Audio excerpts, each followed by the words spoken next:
Apa maksud dari laporan ini? Ya, maksudnya laporan keberlanjutan. Laporan ini adalah bentuk implementasi dari social compliance di perusahaan. Baik, Pak Syabani, silahkan dijawab pertanyaan dari Pak Yopi. Terima kasih Pak Yopi Wijaya ya dari Bandung PP atas pertanyaannya. Ini terkait dengan apakah laporan ini bentuk implementasi dari social compliance. Yang jelas seperti ini Pak Yopi, bahwasanya laporan keberlanjutan ini adalah laporan performanya organisasi non finansial ya. Non finansial itu artinya adalah performa lainnya dari sosial, ekonomi maupun environment. Nah, social compliance atau biasanya perusahaan diwajibkan untuk melakukan tanggung jawab sosial ya, tanggung jawab sosial dan lingkungan atau yang biasa dikenal dengan CSR. Itu sebetulnya hanya bagian di dalam laporan keberlanjutan ini, karena nanti indikator keberlanjutan itu kan tadi ada 3 hal plus 1 tadi ada tata kelola juga. Namun social compliance hanya salah satu bagian di dalam laporan keberlanjutan tersebut yang perlu diungkapkan atau yang perlu dilaporkan di dalam laporan keberlanjutan tersebut. Seperti itu ya Pak Yopi. Jika ada pertanyaan tambahan silahkan bisa diketik di kolom chatnya. Oke. Selanjutnya Pak Diwa mungkin. Baik. Mungkin dari Pak Yopi ada feedback?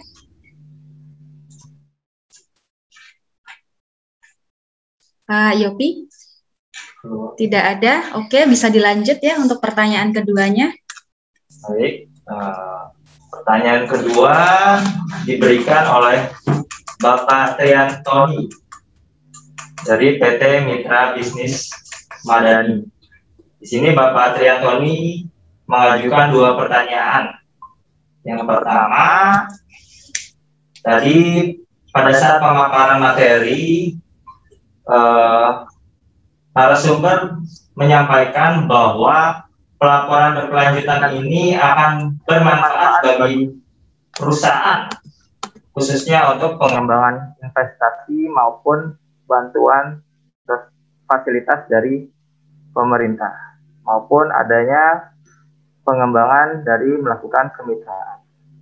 Lalu, seberapa besarkah dampak laporan tersebut dalam mempengaruhi investor ataupun mitra pendanaan untuk melakukan pendanaan kepada perusahaan?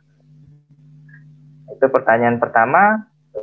Lalu pertanyaan kedua, apakah ada dampak yang baik jika kita memiliki laporan keberlanjutan, khususnya jika ada corporate action terkait merger ataupun akuisisi? Itu pertanyaan dari Pak Triantoni. Baik Pak Syabani, silakan.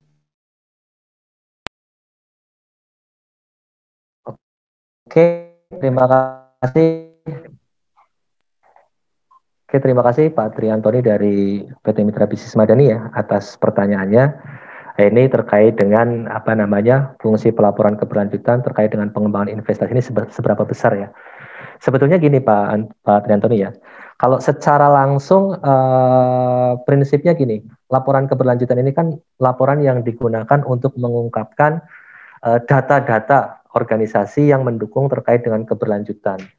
Ketika apakah pasti mendapatkan pendanaan dan lain sebagainya, itu tergantung exposure dari perusahaan Bapak Ibu semuanya gitu kan. Namun yang perlu Bapak Ibu pahami bahwa saat ini seperti Bursa Efek Indonesia di pasar saham sudah mengeluarkan indeks terkait dengan ESG ya, Environmental, Social, and Good Governance. Ketika indeks ESG-nya bagus, ini banyak membeli atau misalkan penanam saham yang mulai peduli terhadap indeks tersebut gitu. Jadi tergantung dari exposure dan seberapa besar efek dari perusahaan Bapak Ibu terhadap strategi keberlanjutan yang ada. Terus selanjutnya dari pemerintah, nah ini juga tidak bisa menjamin apakah dengan Bapak Ibu membuat laporan keberlanjutan ini pemerintah akan memberikan pendanaan dan lain sebagainya, itu tidak ada jaminan. Namun kalau di dalam peraturannya POJK 51 itu di sana ada di dalam peraturannya ada potensi insentif dan disinsentif untuk perusahaan yang menerapkan laporan keberlanjutan. Namun ini juga masih masih proses ya, proses untuk penerbitan aturan yang terkait dengan pengaturannya, teknisnya mau seperti apa. Nah, salah satu di dalam aturan tersebut juga diberikan penjelasan bahwa salah satu insentifnya nanti diberikan pelatihan-pelatihan terhadap perusahaan yang menerapkan laporan keberlanjutan.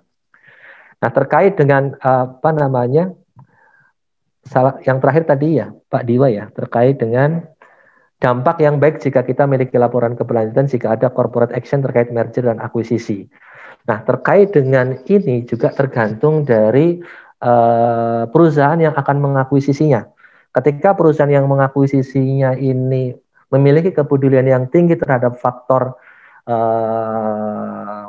SDGs atau ESG yang tadi saya sampaikan, ya kemungkinan akan berpengaruh baik untuk perusahaan yang diakuisisi. Namun sebaliknya, ketika ternyata yang mengakuisisi ini tidak terlalu peduli terhadap strategi keberlanjutan organisasi yang mungkin akan tidak terlalu berpengaruh terhadap rencana merger atau akuisisi tersebut. Terus juga mungkin ada tambahan terkait dengan pendanaan. Kalau saya membaca beberapa literasi untuk perusahaan-perusahaan yang afiliasi dengan asing atau ingin mendapatkan pendanaan asing, ini juga menjadi salah satu indikator bahwa apakah perusahaannya resikonya kecil atau besar. Nah, itu bisa dilihat dari performa sustainability organisasi. Begitu Pak Antoni jawaban dari saya. Oke, dari Pak Antoni mungkin ada feedback.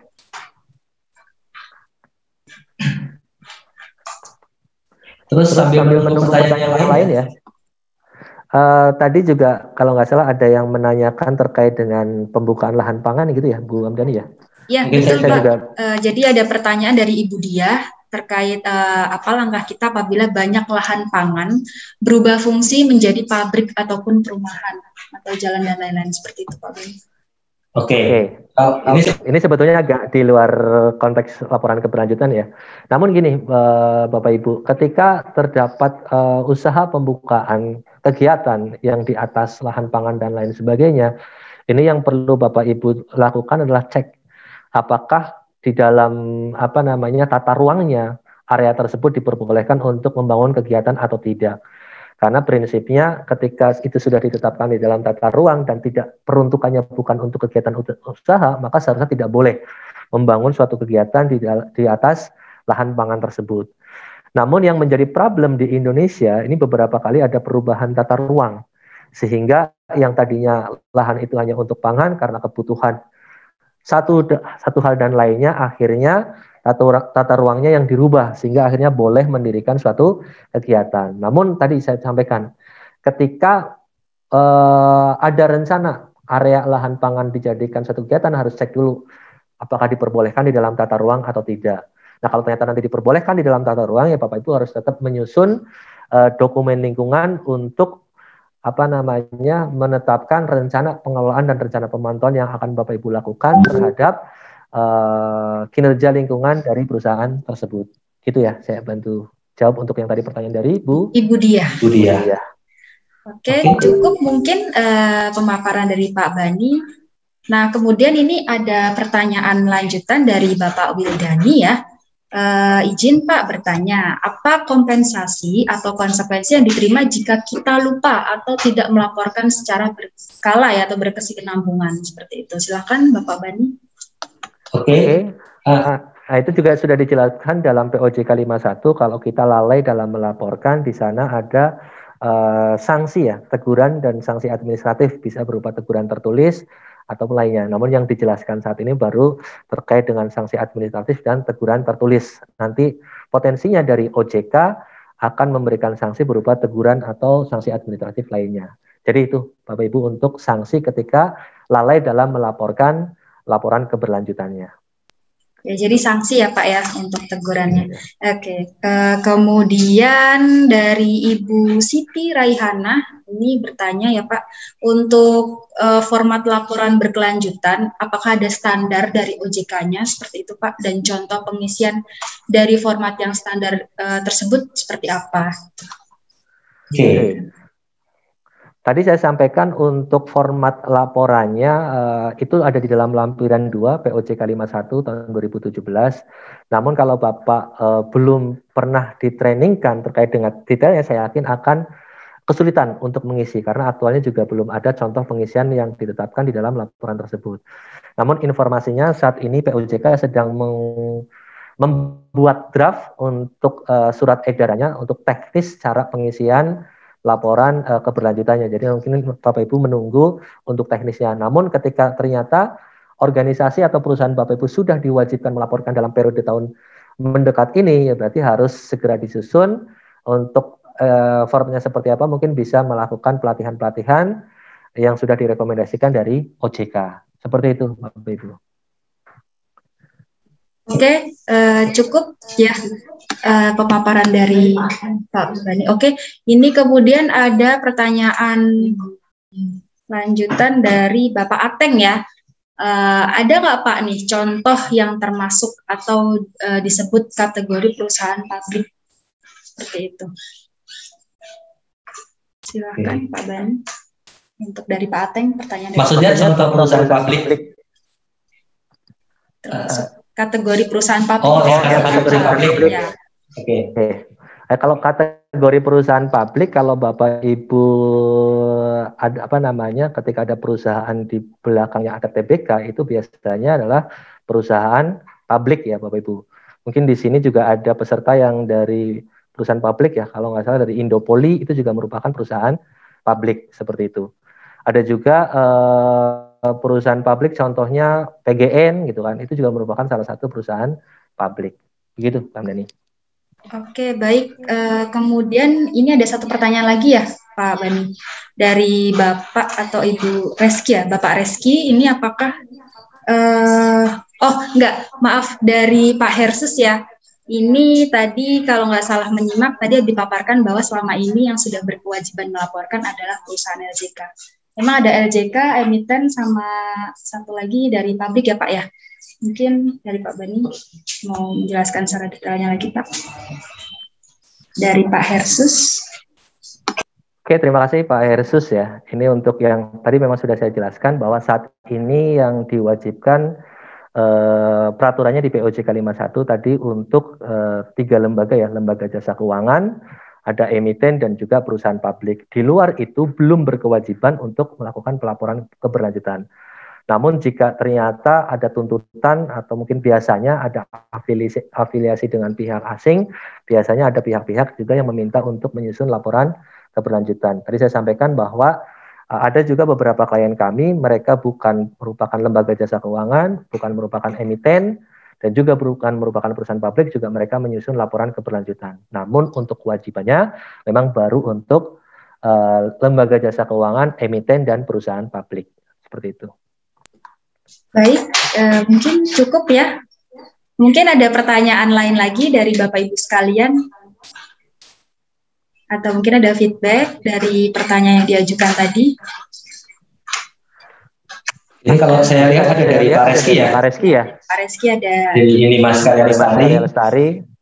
Apakah setelah webinar ini berakhir, grup WhatsApp ini akan terus ada sebagai wadah diskusi untuk kedepannya, khususnya dalam hal laporan keberlanjutan, boleh Pak. Nanti kalau mau kita membentuk grup WhatsApp untuk diskusi laporan keberlanjutan, nggak apa-apa. Kita buatkan grup WhatsApp-nya sendiri, gitu ya, Bu Nabila. Oke. Ada lagi?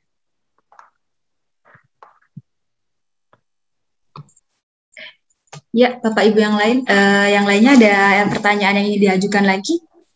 Waktunya masih setengah jam. Oke, dari Bu Siti Raihanah ya, sebentar.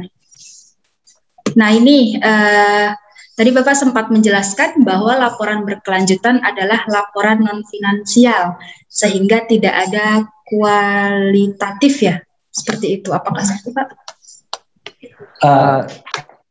Maksudnya gini ya Bu Siti, ini laporan non-finansial adalah laporan kinerja non-finansial, ya, berupa laporan kinerja ekonomi, sosial, dan environmental.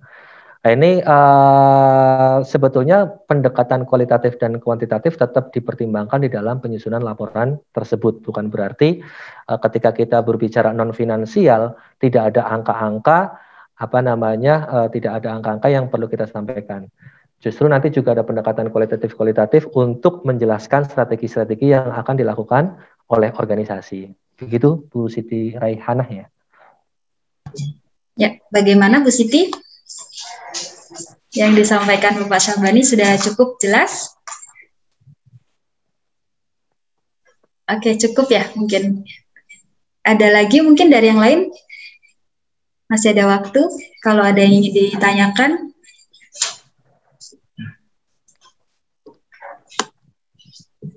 Cukup ya? Oke, selanjutnya. Mungkin tambahan penjelasan terakhir dari saya. Sebelum webinar ini ditutup, prinsipnya kami dari Central System memberikan akses sebesar-besarnya kepada Bapak Ibu yang ingin menanyakan terkait dengan laporan keberlanjutan, ingin tahu info, itu nanti silahkan saja bisa menghubungi pihak sales dan marketing kami. Dan perlu kami sampaikan kembali bahwa meskipun perusahaan Bapak Ibu tidak diwajibkan untuk melaporkan laporan keberlanjutan, setidaknya ada upaya-upaya yang dilakukan oleh perusahaan Bapak Ibu semuanya dalam membantu atau mendukung pemerintah Indonesia untuk bisa mencapai tujuan pembangunan berkelanjutannya. Meskipun Bapak Ibu juga tidak menyusun laporan keberlanjutan, setidaknya program-program kerja yang Bapak Ibu lakukan semuanya atau yang sudah ditetapkan oleh perusahaan, baik sudah sertifikasi ISO ataupun belum, sebaiknya juga diselaraskan dengan tujuan pembangunan berkelanjutan. Nanti Bapak Ibu bisa lihat di Perpres, kira-kira program apa yang bisa dilakukan oleh perusahaan untuk bisa membantu atau mendukung pencapaian tujuan pembangunan berkelanjutan. Mungkin dari saya, ketika Bapak Ibu tidak ada pertanyaan, mungkin saya kembalikan ke moderator atau MC. Namun dari saya secara pribadi, mohon maaf yang sebesar-besarnya apabila ada sesuatu yang kurang berkenan atau sesuatu yang tidak jelas. Sekali lagi saya mohon maaf yang sebesar-besarnya. Saya kembalikan lagi ke moderator. Oke, baik, terima kasih Bapak Ibu sekalian. Untuk agenda selanjutnya yaitu adalah closing. Sebelum saya melakukan closing pada webinar hari ini, saya ucapkan terima kasih kepada Bapak Ibu sekalian karena sudah berkenan mengikuti dan menghadiri webinar hari ini. Semoga pemaparan materi yang disampaikan oleh Pak Syahbani Abdullah dapat bermanfaat untuk Bapak Ibu sekalian ataupun untuk organisasi Bapak Ibu sekalian. Untuk tidak ketinggalan informasi-informasi lainnya, ini Bapak Ibu sekalian bisa mengikuti sosial media yang sudah dimiliki oleh Central System, baik itu YouTube, Facebook, Instagram, dan LinkedIn. Jangan lupa di subscribe, like, and comment jika Bapak Ibu sekalian sudah mengikuti sosial media kami. Jika ada penyampaian yang saya kurang berkenan kepada Bapak Ibu sekalian, mohon dimaafkan. Begitu juga narasumber. Jika ada hal yang kurang berkenan, mohon dimaafkan. Wassalamualaikum warahmatullahi wabarakatuh. Saya persilakan Waalaikumsalam. Ibu sekalian untuk Terima kasih Pak Bani. Terima kasih Pak. webinar hari ini. Terima kasih Bapak Ibu semuanya, sehat-sehat semuanya, semoga bermanfaat. Terima kasih Pak. Terima kasih juga.